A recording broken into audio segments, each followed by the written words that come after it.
So last week, my M1 MacBook Pro that I'd been using for the last 3 years decided to break. So I decided to treat myself to a new laptop, and after much thought I decided to go with the M3 MacBook Air. So in this video I'm going to give you my honest opinion on this laptop after using it for the last week from the perspective of someone that's upgraded from an M1 MacBook Pro. So hopefully this video will be useful to you if you're in the market for a new laptop.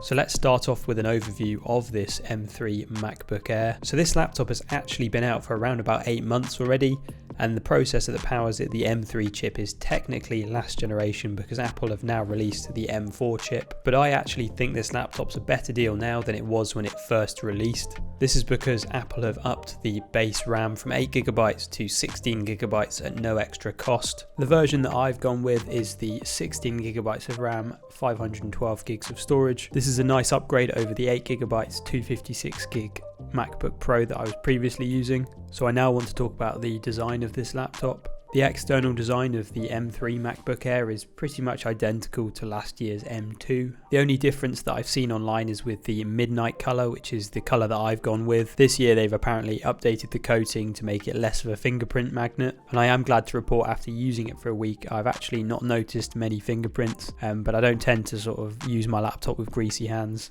I now just want to take a minute to appreciate how thin this laptop actually is. Coming from a 13-inch M1 MacBook Pro, which is already a very compact laptop, I didn't actually think that this new MacBook Air design would be much thinner, but I was wrong. This thing is really thin. It's like as thin as my iPhone basically, and it definitely feels very sturdy and well put together. The whole thing's made out of aluminium. I've also found that this laptop is surprisingly more comfortable to use than my MacBook Pro. I think that's because the bottom edges are now curved as opposed to sharp edges on my old MacBook Pro. This laptop now has a notch that houses the webcam at the top of the screen. Before getting this laptop I thought the notch would annoy me, but honestly since using it I never notice it. It blends very well into the menu bar. This MacBook comes with a 1080p webcam. Here's some test footage. As you can see, it's pretty good, but it's nowhere near as good as a front-facing camera on a modern smartphone, but it's definitely more than enough for Zoom calls.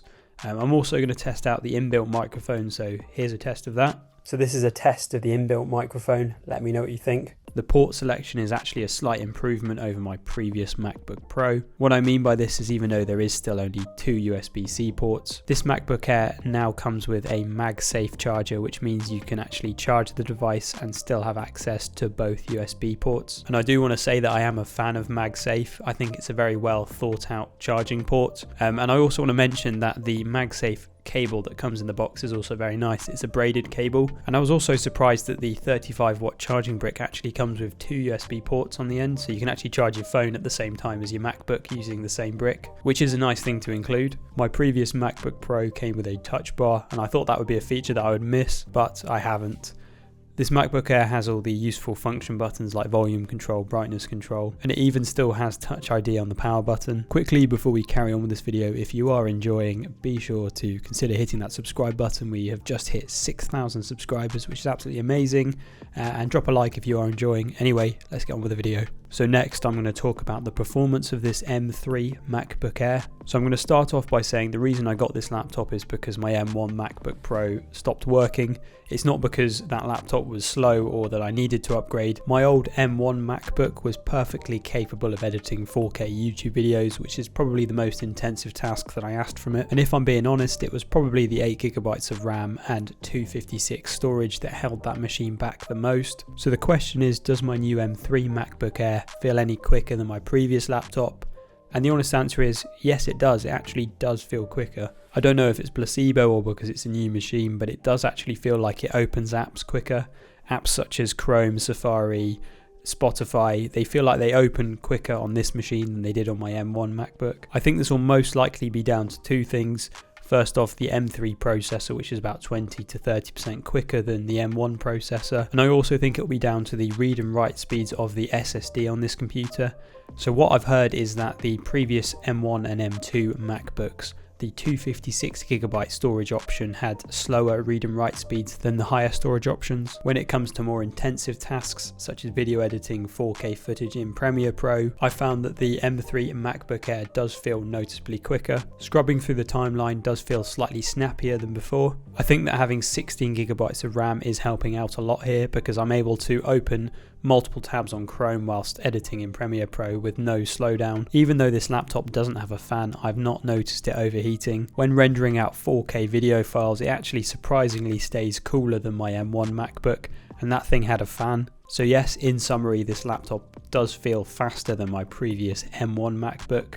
So I quickly just want to touch on the battery life. So Apple claims up to 18 hours of battery life, which sounds really good, and I have to agree this probably does have about 18 hours worth of battery life. The battery life on this laptop so far has been great. But if you have used any recent Apple Silicon laptops, they all have really good battery life.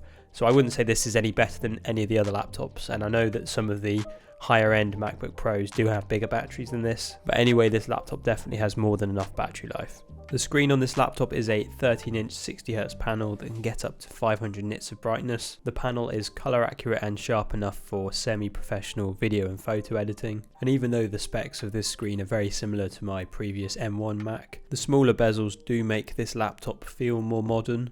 Finally, we're going to talk about the speakers on this MacBook Air. So the speaker grill is actually hidden in the hinge and it fires sound up towards the screen. So I'm not someone that usually uses my laptop speakers. I usually connect it to headphones. But in my opinion, for the size and thickness of this laptop, the speakers are actually pretty good. They do get fairly loud, but they're not that bassy. Quickly, if you are still watching and you are enjoying, please consider subscribing or dropping a like. It really helps out the channel. Anyway, let's carry on. So finally, in summary, do I think you should consider picking up an M3 MacBook Air in 2024? So now that Apple has upped the base RAM to 16GB at no extra cost, this is definitely a more appealing laptop than before, but I do think it definitely depends on what you're going to be using this laptop for. If you're in the market for a MacBook for uni or work, and you're just going to be using Microsoft Office, browsing the web, or doing occasional conference calls, I probably wouldn't go with the M3. I definitely would recommend going with the M2, which Apple still sells.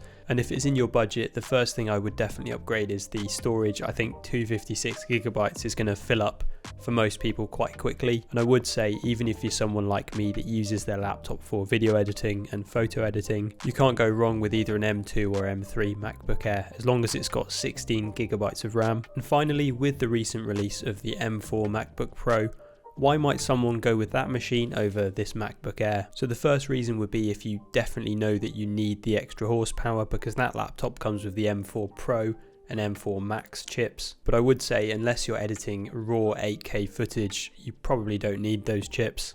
Another reason is the MacBook Pros have more ports, an extra USB and an SD card reader. The new MacBook Pros also have a brighter 120Hz display. So those are the main reasons that I can think of, but for 99% of the population, the MacBook Air is probably enough. So anyway, that wraps this video up. Let me know your thoughts on the M3 MacBook Air down in the comment section below. And if you have enjoyed, be sure to hit that subscribe button, check out my channel and drop us a like, and I'll see everyone in my next video.